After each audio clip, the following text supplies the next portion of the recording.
to know how to live the way God intended? Then this podcast series is tailor-made for you.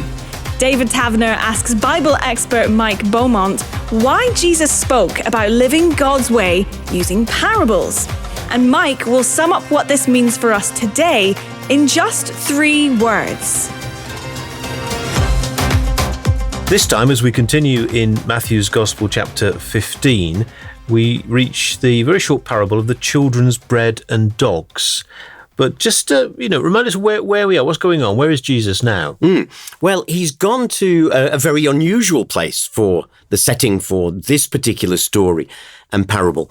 In our previous episode, we encountered him in one of the towns around the Sea of Galilee in a confrontation with some of the Pharisees and rabbis who'd been sent down from Jerusalem, the head honchos, to sort of check out his attitude to keeping their traditions. And there'd been that clash with them over whether you ought to wash your hands in a certain way ritually before eating. And after this clash with them, Matthew goes on to say that leaving that place, Jesus withdrew to the region of Tyre and Sidon. Now, where are we? Well, we're in what we today would call modern Lebanon. Oh. So we're outside now the territory of the Holy Land. We're outside of Galilee. Tyre is about a journey of 30 miles or so from Capernaum. Sidon, another 25 miles further north still. And they were both wealthy port cities. They had been for many generations quite important ports, and because of the trade, they'd become very wealthy. And in the Old Testament period, Tyre and Sidon in particular were renowned for being rooted in Baal worship. You might remember Queen Jezebel, Ahab's wife, who enticed him and took him even deeper into Baal worship. Well, she came from that region. So there's a lot of backstory here, a lot of history.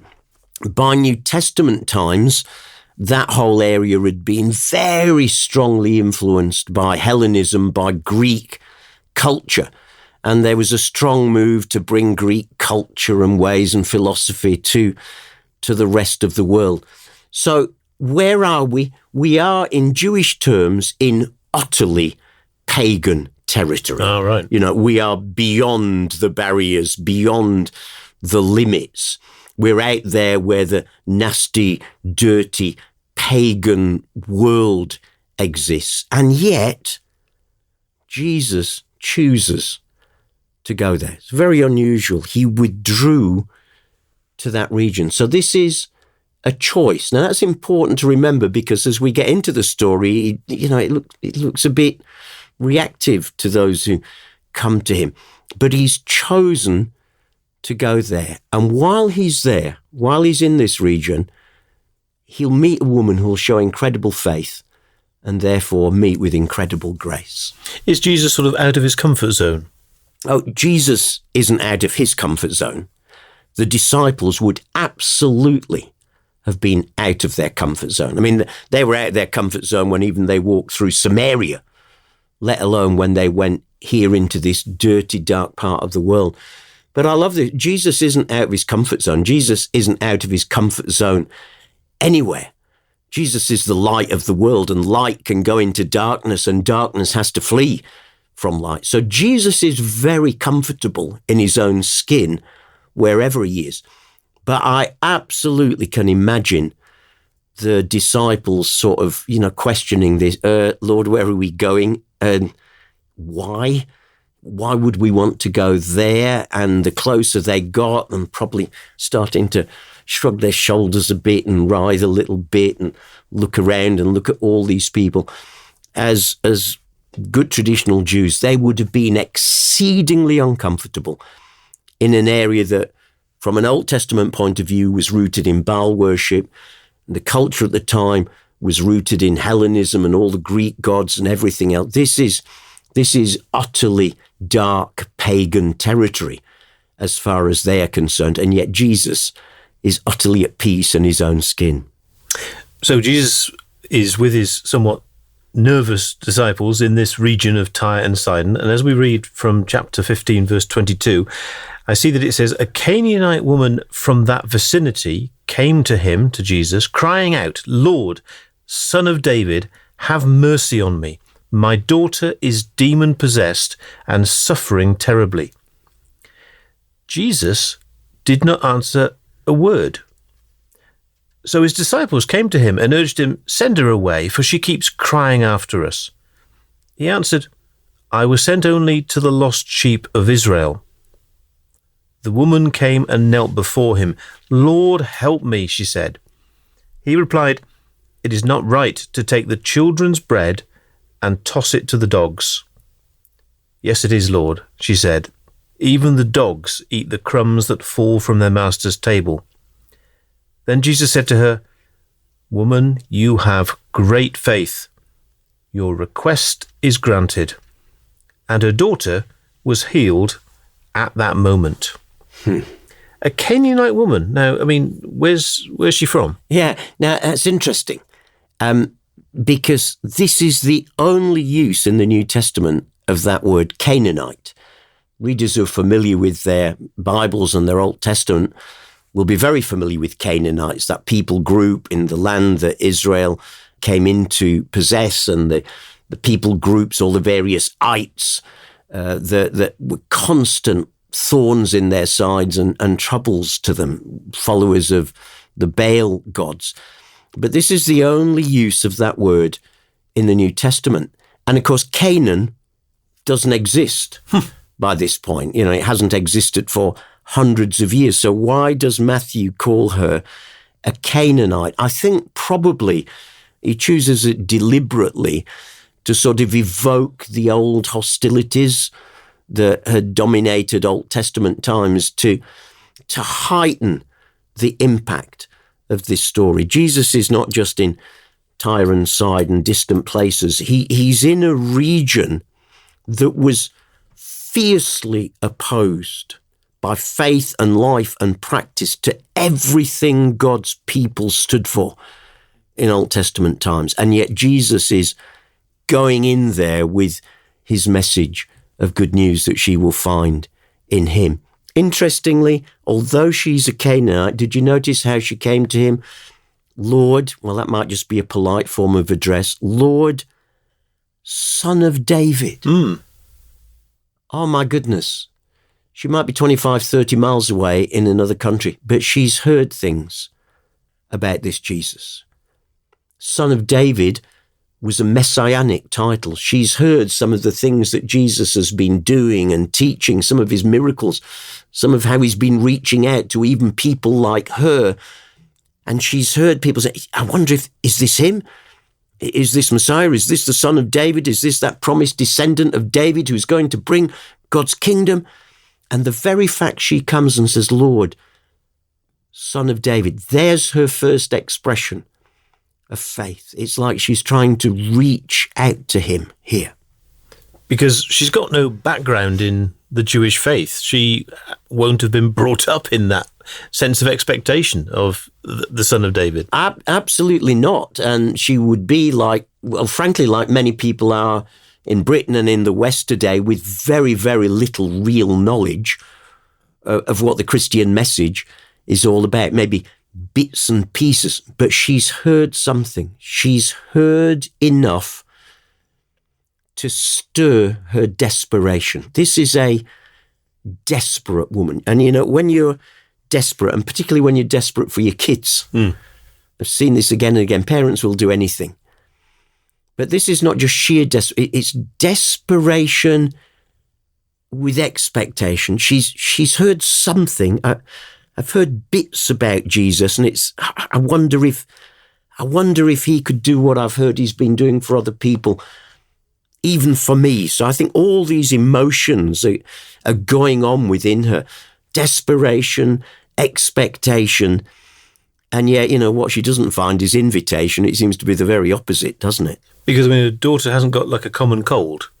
No, she's demon-possessed and suffering terribly. Now, exactly how that was getting expressed, we don't know. But clearly this wasn't a bad bout of flu. This is something that was long-lasting, repeated, had led to huge suffering. And any parent knows when you see your child ill and you can't fix it, I mean, you're desperate. You'd do anything to help them. And that's what she wants to do. She's heard bits. She's heard enough to think, I wonder if that could be for me. Do you know what? I can't really pass on, can I, without saying, hey, if anyone's listening today and you've heard bits about Jesus, snippets, maybe you've seen things in the news, maybe you've met a Christian at work, maybe you've heard what's going on with the younger generation turning back to faith, and you're stirred and interested and think, I wonder, could that be for me? Hey, my encouragement to you is go deeper, explore this. Go on, reach out to Jesus just like she did. And she's reaching out because she's desperate, as you say. And we know that Jesus is a compassionate person, so presumably he immediately goes along with what she asks for. Well, that's how we would write the story. But it's not how Matthew wrote the story of what happened. In fact, this is really weird, because the response of Jesus looks like it's the very opposite of what we would normally expect. He didn't even answer a question. Yeah, I mean, verse 23, Jesus did not answer a word. Well, I mean, that's just plain rude, isn't it? Is how it looks. And then his disciples came to him and urged her, send her away, for she keeps crying out after us. Jesus, you can feel the uncomfortableness, can't you? I mean, we've already said they stepped out even by going to this territory. And now you've got this Canaanite woman who's sort of hanging around us all the time, pestering. They are clearly uncomfortable and urge Jesus to send her away. These are disciples who've spent some considerable time with Jesus already, seen some amazing things, heard some remarkable teaching, and still haven't got it. Yeah, and they haven't got it because while they've seen Jesus pushing back the bounds of their thinking and who he can reach, so far, of course, it's only been for Jewish people. So, okay, they've seen in their own number Matthew. Now, Matthew was an utter outsider, rejected by these other disciples, collaborator with Rome as a tax collector. But they've seen Jesus draw him in. They've seen Jesus reach out to people whose illnesses would make them unclean and put them outside the law, like lepers or a woman with bleeding for many years. And they've had the bounds pushed back there again. But so far, the boundaries have always been within Judaism. He's been stretching their expectation and their thinking, but it's always been for Jews. And now here's someone whom they've always grown up thinking is a dirty outsider, is beyond the pale, is beyond the reach of God, beyond the interest of God. God would have no interest in her. And frankly, Jesus, we're really uncomfortable that you brought us here. And we're really uncomfortable that she keeps crying out to you for help. Did you note that? She keeps crying out after us. So this is not just Lord, my daughter's desperately ill. It looks like she's come again and again and again. And I suppose it would say pestering almost. And they feel terribly uncomfortable because this is outside the bounds. This is Jesus among someone who, he's not come for people like that, surely. Is that why they must have been very pleased with his response to them? Yeah, verse 24, he says, I was only sent to the lost sheep of Israel. Now, clearly, that is not the 100% whole truth. It's a statement he's making in that particular setting. By the way, that phrase is only in Matthew's version in this parable. So it can't be meant in an absolute sense. Why? Because we know that he'll send his disciples out into the whole world, way beyond Israel, after his death and resurrection. And even during his own ministry, by the way, we find he'll do things like in Matthew 8, he heals the Roman centurion's servant. So this can't be an absolute statement, but rather it's a statement of God's plan at this particular stage in his ministry by saying, look, my ministry at this point is simply to the Jews, to the lost sheep of the house of Israel. Now, why does he say that? It looks, as the story unfolds, as if he's really pushing her to faith again. It's like he's saying, how desperately do you want this? First of all, he just doesn't answer.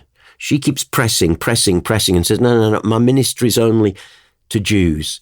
Is she then going to say, all right then, I'll go? Not likely. This woman isn't going to do that. She comes yet again, now kneels before him. Right. She's desperate. She's got no dignity to hold on to anymore where her child's health is at stake. Lord, help me, she says. So she's reaching out once again. Yeah, she's not turning around and going back home. Absolutely not. And do you know what she could have done? Because Jesus then seems to push her back again. It isn't right to take the children's bread and toss it to the dogs. So there's a little one-liner parable. It's a very strange thing to say. It is, isn't it? But he's thinking here of how... Now, remember, Jews didn't really keep dogs as pets, but remember, he's in Gentile territory. So he's using a Gentile picture here, and the Gentiles did keep dogs as pets. And the picture is one of, hey, here we all are sitting at the family table. The kids have got their plate of food in front of them, and Dad reaches over and takes food off the kids' plate and throws it under the table for the dogs. Surely no one's going to do that. No father would do that. Again, this imagery's pretty strong language. The children's bread, that would be the Jews at the table, and toss it to the dogs. He's likening Gentiles here to dogs. It seems so unusual with Jesus, doesn't it? It just looks like he's pushing her back. And I think he is pushing her back, but he's not pushing her away. He's pushing her back, so she pushes in again on faith. And that's, of course, exactly what she does do when she says, yeah, I agree with you, Lord. But even dogs get crumbs when they drop off the table.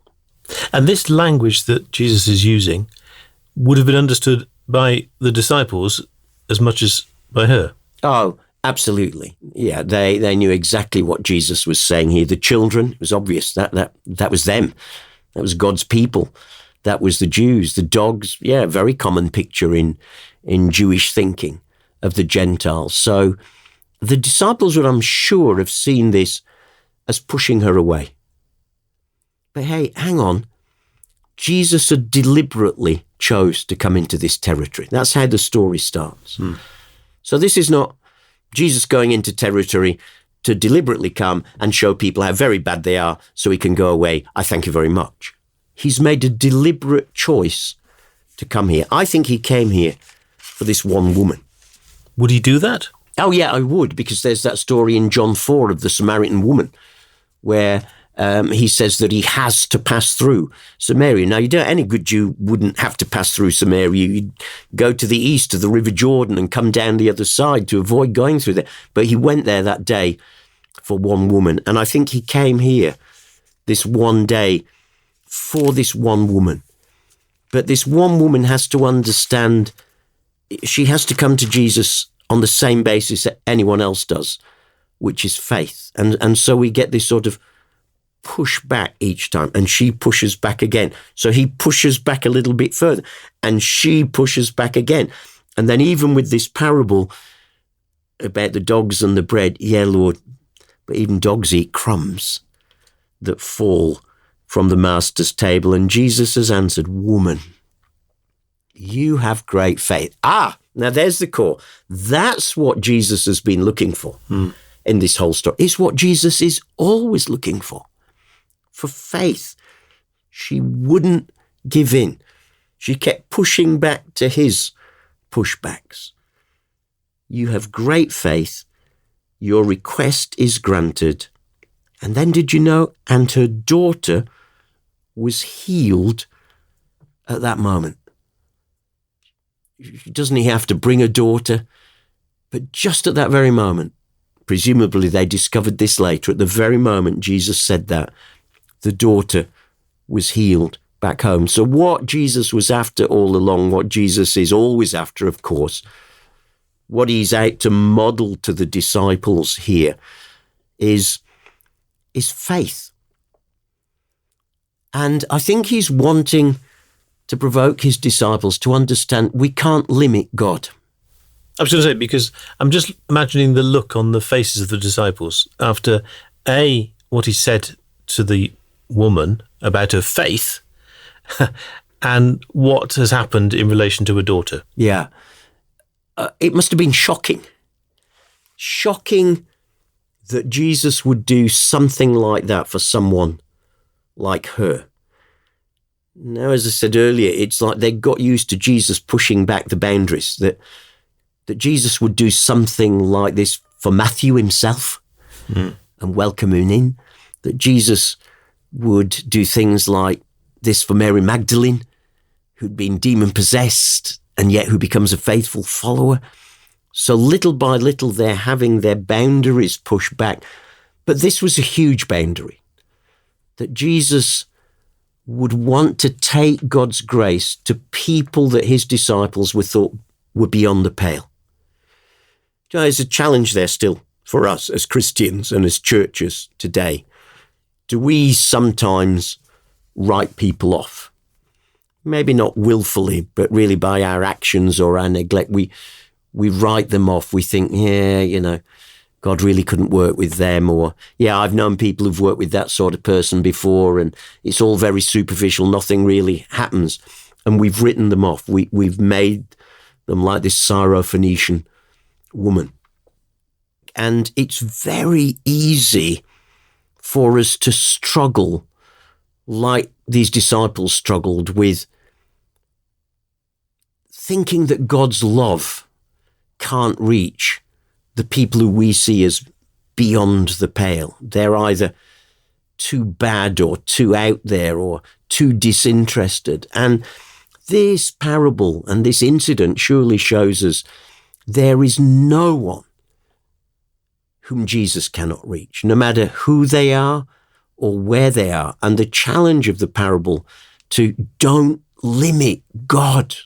Don't limit God to your small thinking, to your small boundaries. God is bigger and wants to do bigger things than any of us can imagine. Don't limit God, is what this story cries out with. With that thought in mind, is that why these words of the parable actually appear in certain communion services? Oh, yeah, that's right. Yeah, they do, don't they? There's the prayer, it's called the Prayer of Humble Access, that's used in the Church of England service. And in the Church of England communion service, there some of the introductory words: "We do not presume to come to this your table, O merciful Lord, trusting in our own righteousness, but in your abundant and great mercies." And then this phrase, "We are not worthy so much as to gather up the crumbs under your table." Powerful imagery at communion there. We are not worthy so much as to pick up the crumbs from under your table, but you are the same Lord whose character is always to have mercy. Now, that's a reference back to this story. So any listeners who are from Church of England tradition or the tradition that uses those words, it's referring back to this story. Who are we? Hey, we are no different. We are no better than that woman from Tyre and Sidon, sometimes called the Syrophoenician woman in some Bible translations. We're not worthy so much as to gather crumbs from under the table. But I'll tell you what, hey, you are the same Lord whose character is always to have mercy. And that's exactly what she found. So this is not Jesus pushing her away. It is him pushing her back, because he wanted her to push him back, and he pushes her back, and she pushes back again. Now that's fair. I am not giving up on this, Jesus. And she found the mercy and the grace of Jesus that day, as any of us still can today. I would say to any listeners, listen, maybe you're not a Christian and you're listening to UCB, you happen to come across this podcast and you've done some pretty bad stuff in your life and you would see yourself as an outsider. God can't be interested in people like me. I want to say to you, listener, today, oh, absolutely, God is interested in you. We are never too much of an outsider that God's arm is not long enough to reach out to us and to draw us in. This woman was an incredible outsider for the Jewish culture of the day. And yet Jesus reached out to her, saw her desperation, heard her cry, and met her need. Now, who knows what came next? Who knows how she lived her life and perhaps shared faith about Jesus within that area herself? We simply don't know. But that day she found grace and mercy and forgiveness and healing from Jesus. And anyone today who feels they're on their outside, feels they've been too bad, feels they could never belong to church or anything. Hey, to you, yeah, God says to you who feel like that, if I could do it for this woman, I can do it for you. You're not more of an outsider than her. And Jesus' great passion and love is to find the outsiders and to bring them in to become insiders. So you're saying that if I'm sort of going forward to the altar rail to receive or take communion and kneel down, and this Canaanite woman comes and kneels next to me, that's acceptable? Yeah, absolutely. And, the early church had to grapple with this quite a bit. It didn't come easily, because in the early church, as they went out with the gospel of Jesus after his death, resurrection, and ascension, they were great at taking the gospel out, but it was primarily in Jerusalem and Judea. Whereas Jesus had said, you'll be my witnesses in Jerusalem and Judea and Samaria and to the ends of the earth. And to get into Samaria, those historically hated Samaritans, God had to just release a little bit of persecution against the church to nudge them out and get them out there. And Peter had to have that powerful vision that he had of a sheep being let down with all unclean animals and being told, rise, kill and eat. And he says, Lord, I've never eaten anything unclean. And God says, don't you call unclean what I've made clean. And just at that moment, as he comes out of his vision, knock, knock, knock on the door, a messenger from a Roman centurion saying, hey, my master sent you. Could you come and talk to us about Jesus? And Peter goes with him and finds preparations for the first ever Alpha course in life, a whole group waiting to have a meal and to hear and talk about Jesus together. So the gospel is for anyone and for everyone. And it took the early church a little while to grapple with that until they eventually got it. And by the Council of Jerusalem in Acts 15, they've got it. They've agreed, yep, people don't need to become Jews to become Christians. And the mission is launched into the outer world. Who's welcome? Whether it's communion rail that you go up to or receiving bread and wine where you're sitting, however your church tradition does it, who's welcome? Whoever's got a good heart, whoever can come to Jesus and say, Lord, I'm a sinner, have mercy on me. Lord, I believe you died on the cross for me, and I'm coming just as I am to start a journey of change with you. All are welcome. Please, let's not limit God in our thinking. Let's never think, oh, we could never make an impact on that part of the town because they're that sort of people over there. Hey, that's limiting God terribly. It's really being no better in attitude than these disciples were with this woman. The whole message of this parable cries out strongly with this message. Never limit God. His heart is big. His reach is big. And he wants his church to be big, full of all sorts of people from all sorts of places to show the wonder of what Jesus can do for anyone and everyone. Bible expert Mike Beaumont explaining the parables of Jesus to David Taverner. Bible Parables in 30 Minutes is just one of a series of podcasts from Mike and David that help to make sense of the Bible, some of them recorded on location in the Holy Land and beyond. You can check them all out on the easy-to-use app UCB Player or wherever you listen to your podcasts.